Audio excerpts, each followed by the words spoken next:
میرے عزیز محترم دوستوں، بزرگوں، عزیزوں، اس زمانے میں مسلمان دنیا کی دولت کو اور دنیا کی چیزوں کو نعمت سمجھ کر استعمال بھی کر رہا ہے اور نعمت سمجھ کر اس کے حاصل کرنے کی کوشش بھی کر رہا ہے، لیکن اس کو یہ نہیں معلوم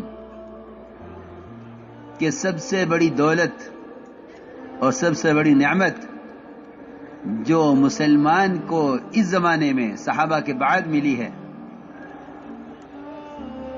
جو مسلمان کو صحابہ کے بعد سب سے بڑی دولت ملی ہے، جتنی بڑی دولت کسی مخلوق کو نہیں ملی، بلکہ اگر یہ بھی کہا جائے کہ ایمان صحابہ کرام کے بعد ایمان افضلیت کے اعتبار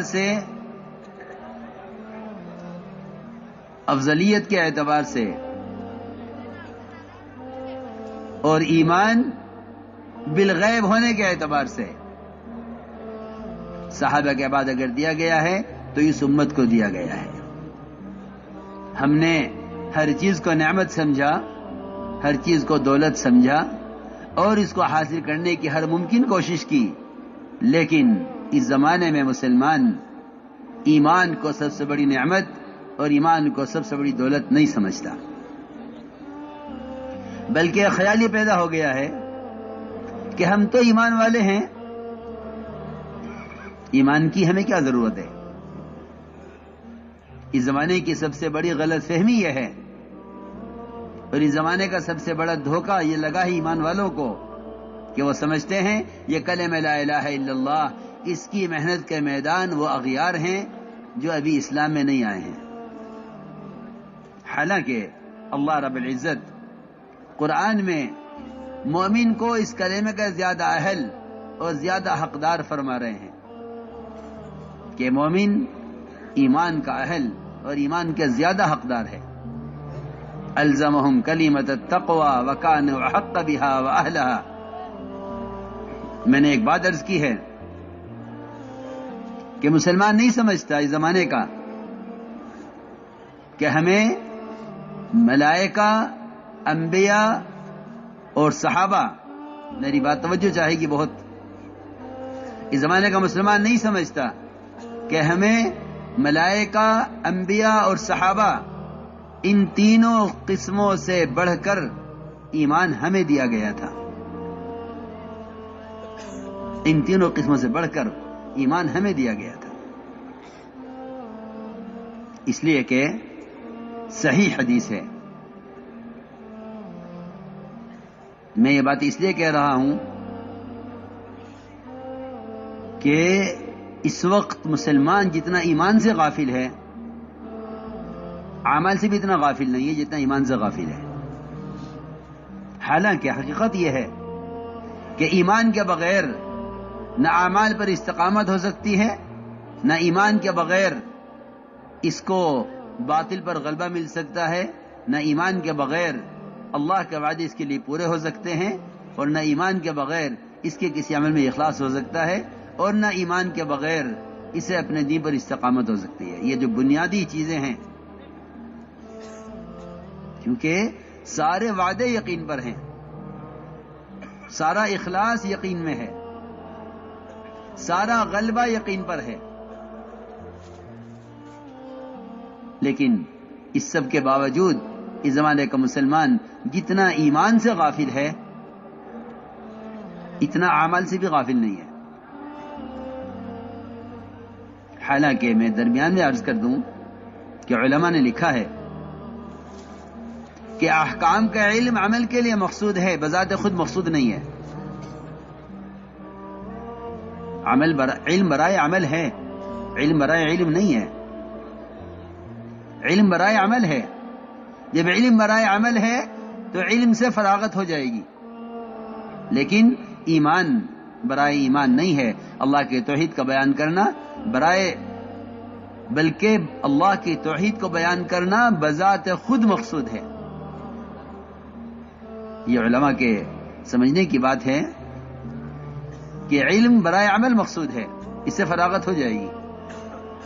نماز کا علم اندر آ گیا ہے، اس کے مطابق نماز پڑھو. روزے کا علم اندر آ گیا ہے، اس کے مطابق روزہ رکھو. زکوٰۃ کا علم معلوم ہو گیا ہے، اس کے مطابق زکوٰۃ دو. حج کا علم اندر داخل ہو گیا ہے، اس کے مطابق حج کرو.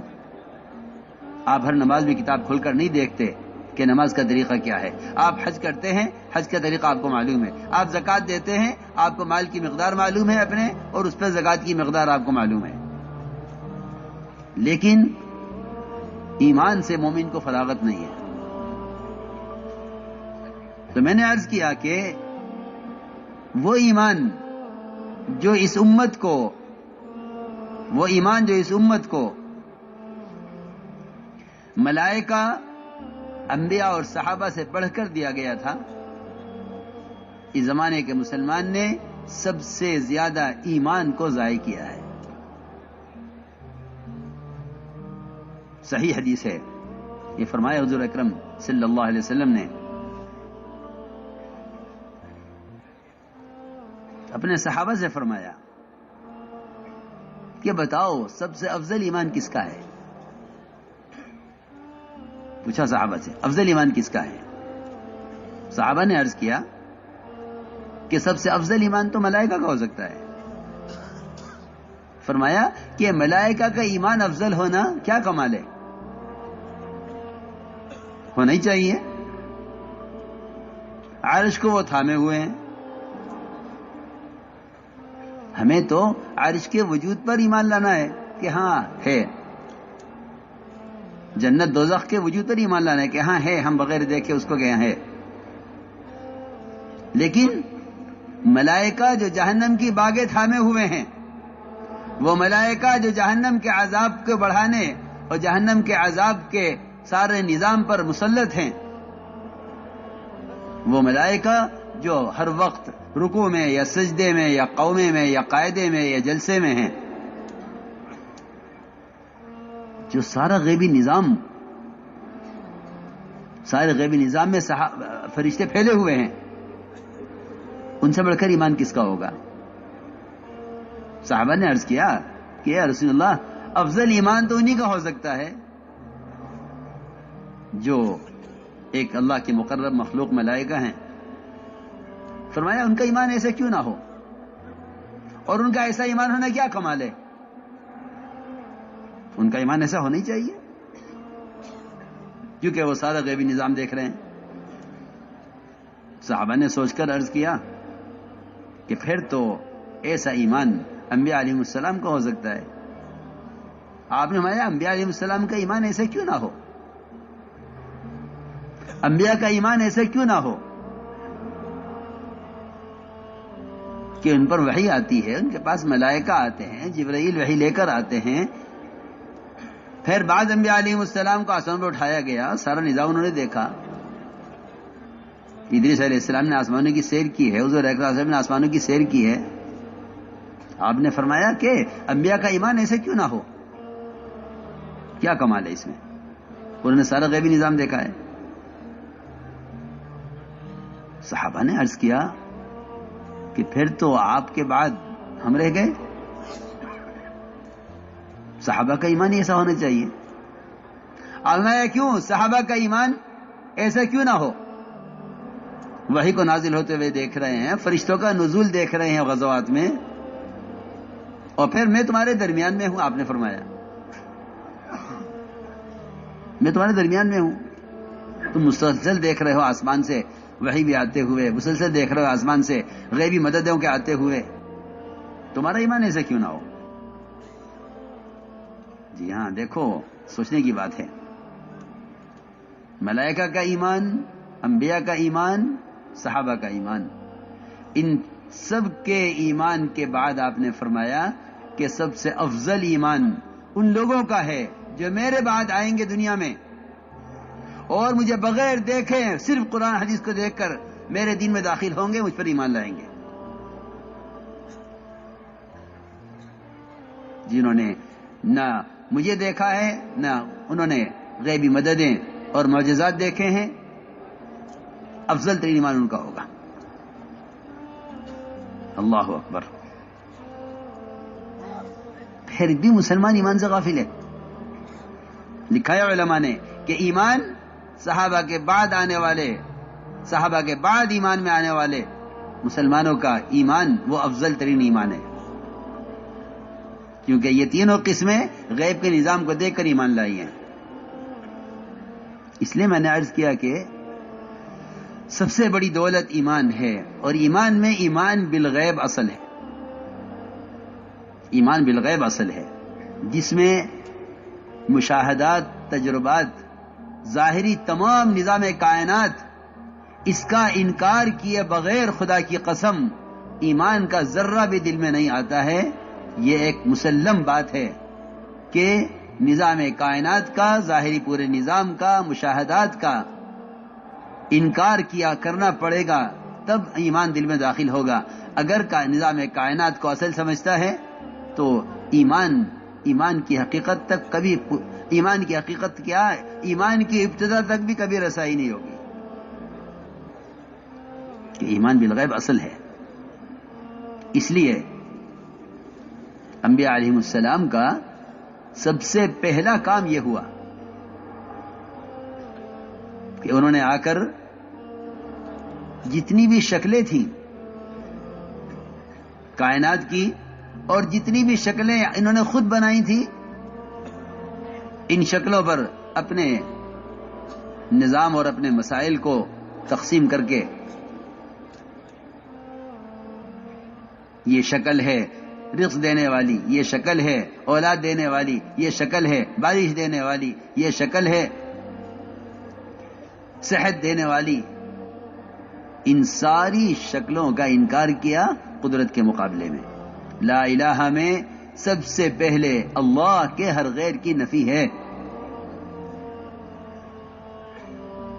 سب سے پہلے اللہ کے ہر غیر کی نفی ہے، اور اس نفی کا مطلب صرف انکار کر دینا نہیں ہے، بلکہ اس نفی کا مقصد، اس نفی کا اصل مطلب یہ ہے کہ تم ان شکلوں سے کوئی امید ہی مت رکھنا، ان سے امید کی بھی نفی کرو. یہ کہنا نہیں یہ خدا نہیں ہے، کہ یہ خدا نہیں ہے تو تمہیں اس سے امید کیوں ہے؟ یہ خدا نہیں ہے تو اس سے امید کیوں ہے؟ میں نے عرض کیا کہ سب سے پہلا کام انبیاء علیہ السلام کا یہ ہے کہ وہ آ کر اپنی قوم کو ایمان بالغیب سکھلاتے ہیں، اور ایمان بالغیب ہی اصل ہے. لکھا ہے علماء نے کہ جس چیز کی تصدیق دیکھ کر کی جائے اس کو ایمان نہیں کہتے، اس کو ایمان نہیں کہتے، اس کی تصدیق دیکھ کر کی جائے. ایمان بالغیب اصل ہے. حضور اکرم صلی اللہ علیہ وسلم نے اپنے صحابہ کے یقین کو کائنات کے ظاہری نظام سے ہٹایا تھا. صحابہ کے یقین کو کائنات کے ظاہری نظام سے ہٹایا تھا.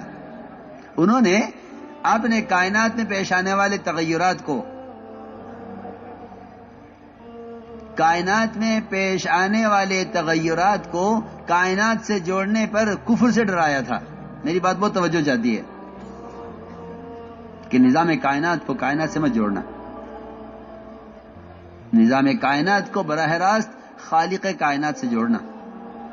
اگر تم نے کائنات کے نظام کو کائنات سے جوڑا تو دہریت میں پڑو گے. اس لیے کہ دہریت کہتے ہی اس کو ہیں کہ نظام کائنات کا نظام کائنات سے چل رہا ہے، یعنی زمانہ زمانے کو چلا رہا ہے. دہریت اسی کا نام ہے، دہریت اسی کا نام ہے کہ نظام کائنات کائنات سے چلتا ہے. نہیں، نظام کائنات خالق کائنات سے چلتا ہے.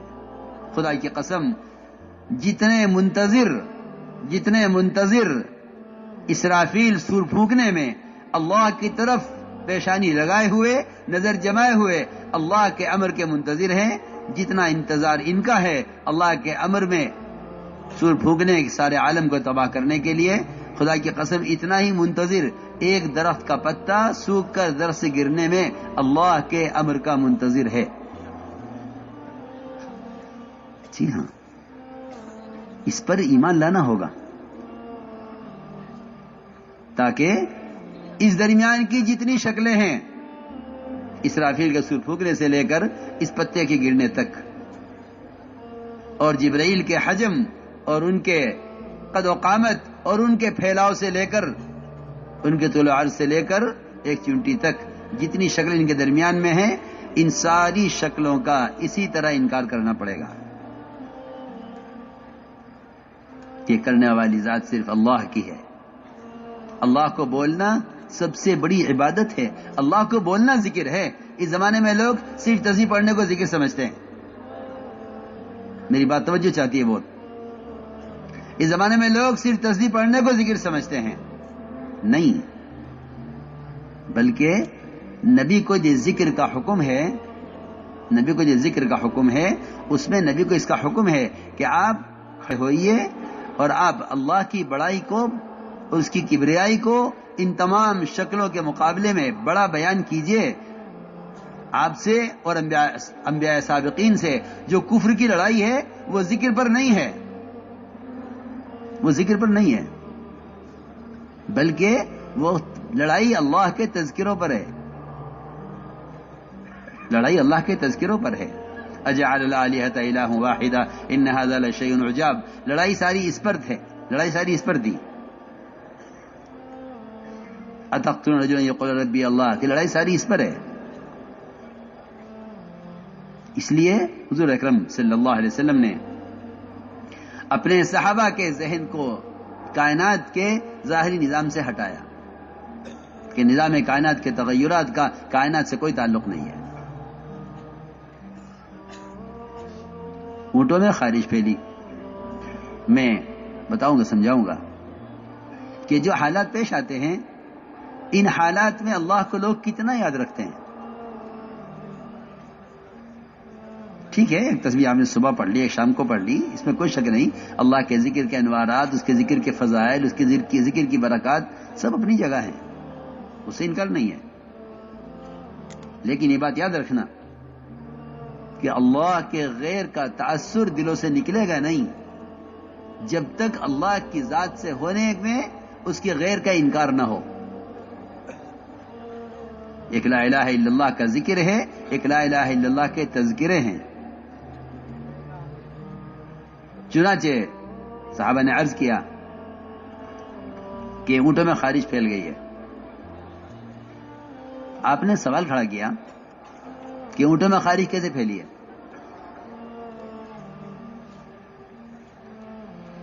صحابی نے جواب دیا کہ ایک اونٹ کو ہوئی تھی، سب کو ہو گئی۔ یہ کہ نہیں، یہ بات کلمے کے اور ایمان کے بالکل خلاف ہے۔ یہ اللہ کی قدرت کا انکار کر دینا ہے۔ جی ہاں، پکی بات ہے، یہ قدرت کا انکار کر دینا ہے کہ ایک کو ہوئی تھی پھر سب کو ہو گئی۔ فرمایا آپ نے کہ اگر اس ایک سے سب کو خارش ہوئی ہے تو پہلے اونٹ کو خارش کہاں سے ہوئی؟ یہ بتلاؤ۔ نعوذ باللہ، نعوذ باللہ، یہ کہنا کہ پہلے اونٹ کو اللہ کے حکم سے ہوئی، باقی کو اونٹوں سے ہو گئی، یہ نظام قدرت کا نظام کہلانے کے قابل نہیں ہے۔ یہ نظام قدرت کا نظام کہنے کے قابل نہیں ہے کہ ایک اونٹ کو خارش ہو گئی تھی پھر سب کو ہو گئی۔ نعوذ باللہ، اللہ تو ایک کو چاہتے تھے مگر سب کو ہو گئی، نہیں، اس کی کوئی گنجائش نہیں ہے۔ اللہ کو اللہ ماننے کا تقاضا یہ ہے کہ کائنات میں کوئی ذرہ حرکت نہیں کرتا اس کے امر کے بغیر، تو جو امور پیش آتے ہیں ان امور کو اللہ کی طرف پھیرنا، ان امور کو اللہ کی طرف پھیرنا، یہ ہے اللہ پر ایمان لانا، یہ ہے اللہ پر ایمان لانا کہ تم کائنات کے تغیرات کو براہ راست خالق کائنات سے جوڑو۔ ورنہ صاف بات یہ ہے کہ جو کائنات کے تغیرات کو کائنات سے جوڑ دیں گے، ان کے اللہ کے درمیان یہ شکلیں حائل ہو جائیں گی، رکاوٹ بن جائیں گی۔